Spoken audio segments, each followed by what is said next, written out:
What you're about to see is a highlight show of the first in a series of programs called State of America that the Citizens Commission on National Security, ccnationalsecurity.org or CCNS, is partnering with the esteemed journalist John Solomon, editor-in-chief of Just the News. You can also watch the full one-hour version of the show.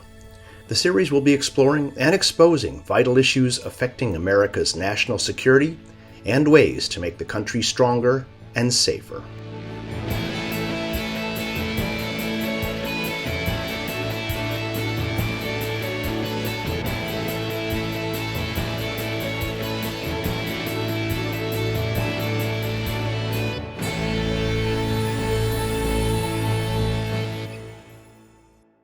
Hello, America, and welcome to a very special edition of the John Solomon Reports podcast. For the next few months, we're going to be doing a regular show called State of America. Everybody is talking about what's wrong with America, how we want to fix it, how we need to save America. We're going to bring on some of the brightest minds in the entire country to have that conversation on the front lines.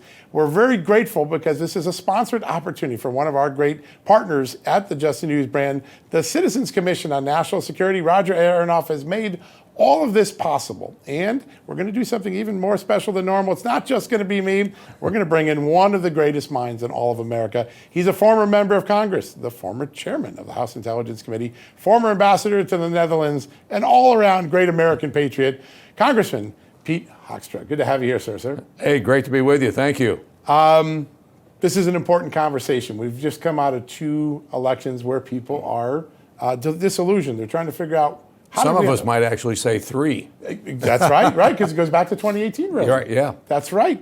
A lot of issues, election integrity, national security. The Citizens Commission on National Security really leads on issues. You're a major member there. What is the state of the American mind as we head into this conversation?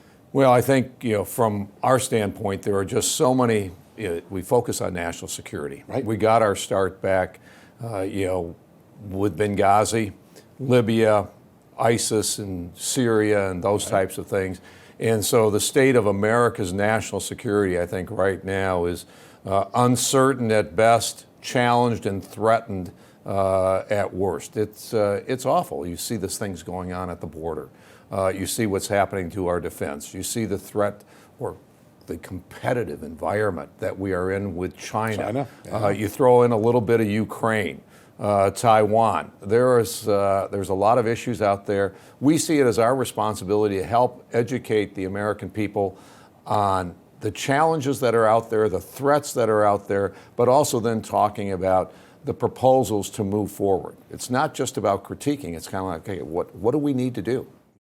Welcome back, everybody. So glad to still be joined by Ambassador Pete Hoekstra, and we're going to bring in one of our good friends, one of my long-term colleagues in the journalism industry, Roger Aronoff. He's the executive director of the Citizens Commission on National Security, our sponsor for tonight's conversation. Roger, good to have you on the show. Thank you, John. Great to be with you and Pete. Yeah, it's always an honor.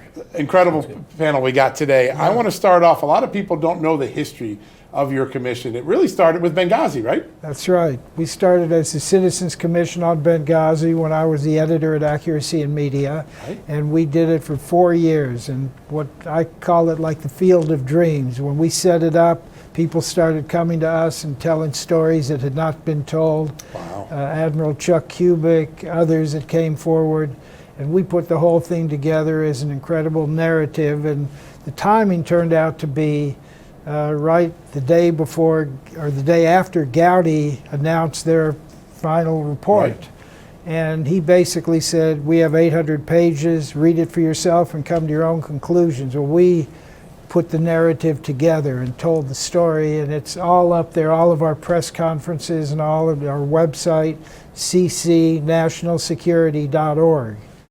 Our next guest has picked up that investigation and advanced it farther than anyone. He is the ranking Republican on the House Oversight Committee. He is Congressman James Comer joining us now.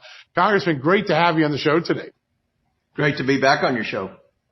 You have done some extraordinary work. My understanding is you have a cooperating witness, a whistleblower, and some new documents showing an effort by the entire Biden family to help China get its hands on drilling assets and natural gas assets from the United States. Tell us what you know.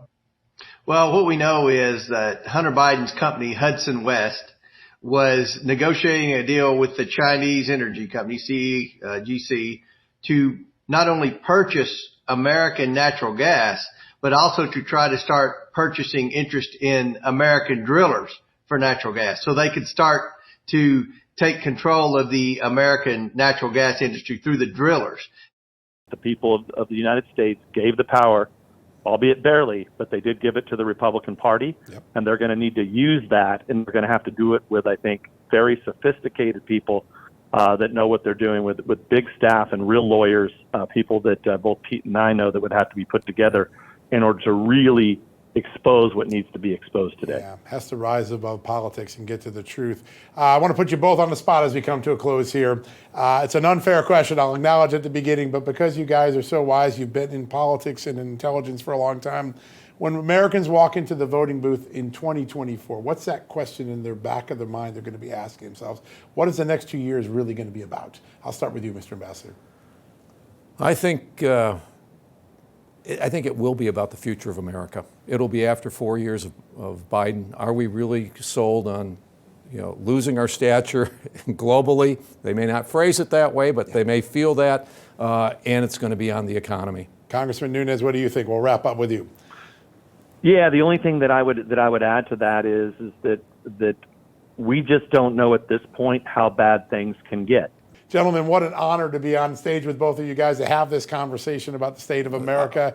Wish you well. We're going to come back. I'm excited you behaved yourself. So far. Devin and I are not going to have to use some of the contacts that we have. Phew, I'm feeling better already, guys. Congressman Nunes, always an honor to be with you. You know that. And thanks for joining us for the conversation. Ambassador Hoekstra is going to stick around. We're going to have a few more conversations before the show is over. He is J. Christian Adam, and he's joining us right now, Mr. Ambassador. Christian, good to have you on the show. Hey, guys. How are you? All right, so you heard what the ambassador just said. Whatever the rules are in Michigan, we got to learn them and win by them. Your thoughts about the lessons of the 2022 election? The Democrats know how to get their base, their voters, to participate in this new, bold, ridiculously bad new system of voting. I mean, Nevada had the worst system of all, which is universal vote by mail, auto mail, with bad voter rolls. So it's not the way to run an election, but tell me what state's going to change it. What state is going to repeal these new ways of voting that people seem to like? And after 4 years, and we really drilled down on that, we decided it was time to do other subjects as well that affect America's national security. So we ended up forming a brand new 501c3, the Citizens Commission on National Security. Pete has been with us, except during the time he left to go be the ambassador to the Netherlands. But we have Alan West, we have 3 generals, we have retired generals. We had Admiral Ace Lyons, who we lost, who was a dear friend and a great asset to our group, a number of other really great people. Steve Emerson, who works closely with Pete, head of the investigative project on terrorism. And we are taking on these other topics. And the reason you need to take these on, because even this many years after Benghazi, we still really don't have the full story of why Benghazi, what happened with weapons transfers. We don't have the full story on what happened with Gaddafi. We know he got killed, Right. and we know how he got killed. Now we're looking at a variety of topics, not just foreign, but like the border. This is certainly a national security issue. The woke military, big tech censorship, all of these things that we're going to tackle in this State of America series, and I'm so excited about to be working with you two and doing this. And I think it's we really have a chance to educate the public on a lot of these things, between you as the quintessential journalist, incredible Pete with his knowledge of national security issues and intelligence, and I think the chemistry here is just fantastic. I'm really excited about it. Incredibly exciting for me. When I think of the ambassador, I think of someone who throughout his entire career in Congress always was serious about accountability. Lots of people in this town aren't serious about accountability. Sweep it under the rug, slap them on the rug, let's go on. Big thanks to the Citizens Commission on National Security for all they've done to make this possible. We're going to do this as regular. I'm kind of excited about the future of this program.